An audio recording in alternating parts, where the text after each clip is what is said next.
Ahorainformación.es. La iglesia vaciada, por Javier Urcelay.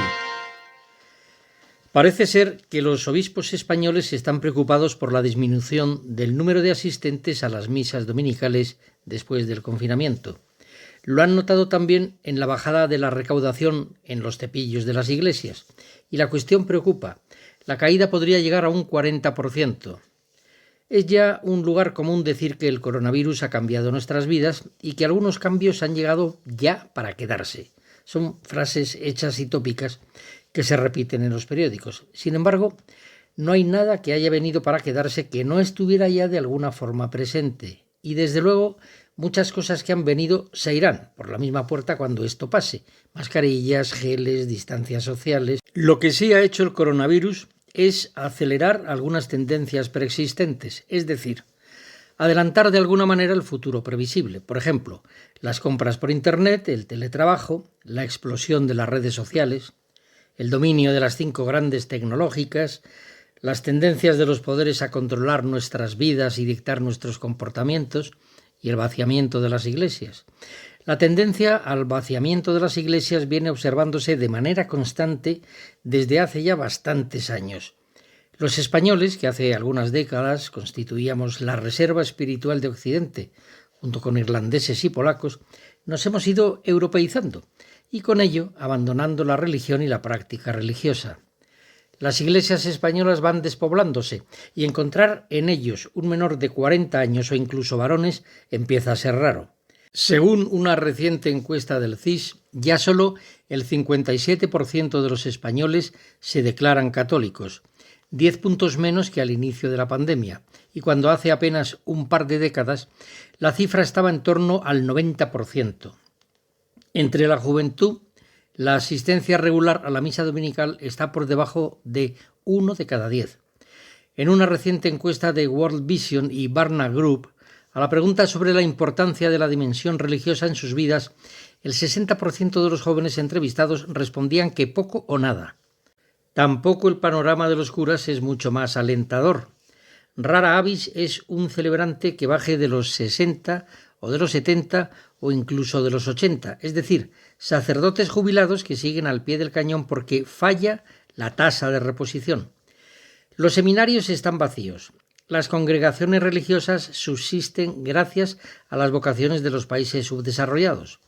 Los jesuitas, franciscanos, agustinos y dominicos están en torno a 5 seminaristas en España, muchos menos si contamos solo a los nativos. Si la tendencia continúa, en 15 o 20 años desaparecerán de nuestro país las que han sido principales órdenes religiosas durante siglos. Por otra parte, los pueblos se quedan sin cura que les diga la misa, es decir, en una situación análoga a la que antes oíamos contar de los países de misión, donde los fieles tenían que andar 30 kilómetros para recibir los sacramentos. No voy a entrar en las causas de todo lo anterior, porque desde luego que deben de ser múltiples y complejas.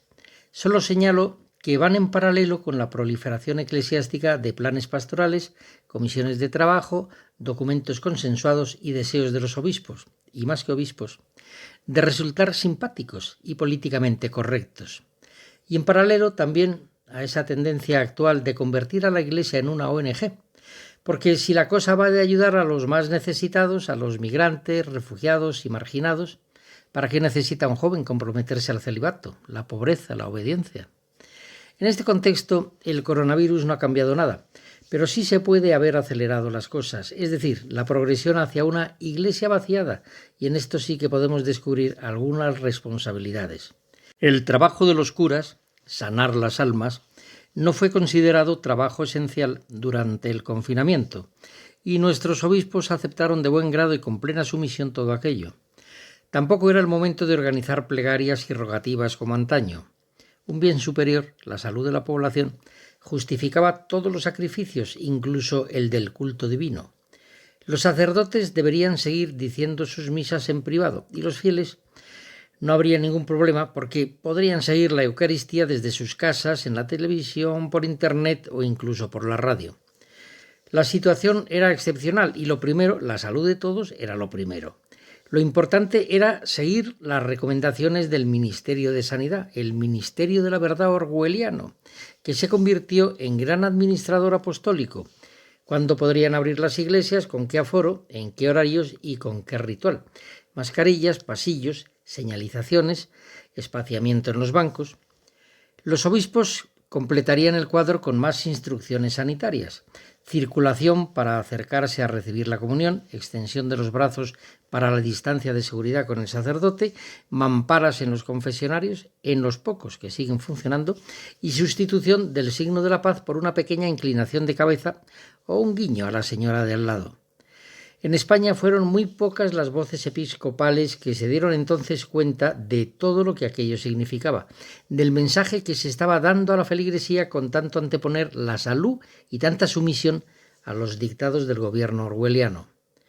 El primero, naturalmente, que es la salud es lo primero, y ante ello todo lo demás tiene que ceder, incluso el culto divino y los derechos de Dios. Un mensaje sin duda novedoso en la historia de la Iglesia, y que de haber conocido antes hubiera ahorrado mucho mártir en el Coliseo y mucha Madre Teresa atendiendo moribundos contagiosos.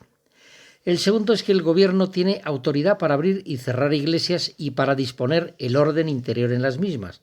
Y si el gobierno puede decidir que no se pueden hacer procesiones el día del Corpus en el atrio de la iglesia, supongo que con más motivo se le está legitimando para que mañana disponga que quitar el crucifijo de las escuelas o prohibir la celebración en las calles en la Semana Santa. El tercero es que ante el bien superior de la salud, Internet o la televisión suplen sin problema a la asistencia y participación directa en los sacramentos. ¿Y qué duda cabe? Acaba hasta resultando más cómodo. Elijo horario, oigo misa en el sofá y hasta me paso de un canal a otro si el cura me aburre en la homilía. No digamos ya la ventaja que tendría para las confesiones. Conclusión. Una parte de los católicos españoles que tenían el hábito de la asistencia dominical a misa ha perdido esa rutina durante los confinamientos, que están siendo suficientemente largos y frecuentes como para hacernos cambiar de hábitos. Y una vez pasadas las restricciones, casi como que se han acostumbrado ya a que ir a misa puede ser un poco como a la carta y un poco como cuando apetece. A ello se suma el que tantas medidas de seguridad, tanta distancia en los bancos y tanto gel hidroalcohólico en las iglesias hace que, ¿quién no?, todos pensemos que las iglesias son uno de esos sitios donde hay más riesgo. Total, que lo voy dejando, que por ahora no voy, que no quiere decir que haya dejado de ir a misa. Así a lo tonto, y aun cuando este resultado estuviera lejos de lo que pretendían los obispos con sus recomendaciones, lo cierto es que hemos acortado algunos años en nuestro caminar hacia una iglesia vaciada, lo que se nota también en la recaudación de los cepillos. La situación es preocupante. Hace algunos meses escribí un artículo al que titulé La profecía de Ratzinger. Se trataba de la visión profética de un espíritu privilegiado como el del Papa emérito sobre el futuro de la Iglesia en Europa. Algunos acogían ese panorama con alborozo, una iglesia minoritaria pero fervorosa, y a otros se nos helaba la sangre, una cristiandad en ruinas y un mundo mayoritariamente sin Dios. La iglesia vaciada no es solo una tragedia para la iglesia y para los creyentes, es una tragedia de incalculables consecuencias para la humanidad, para las almas, y será el fin de España como nación. Cada uno haría bien en reflexionar sobre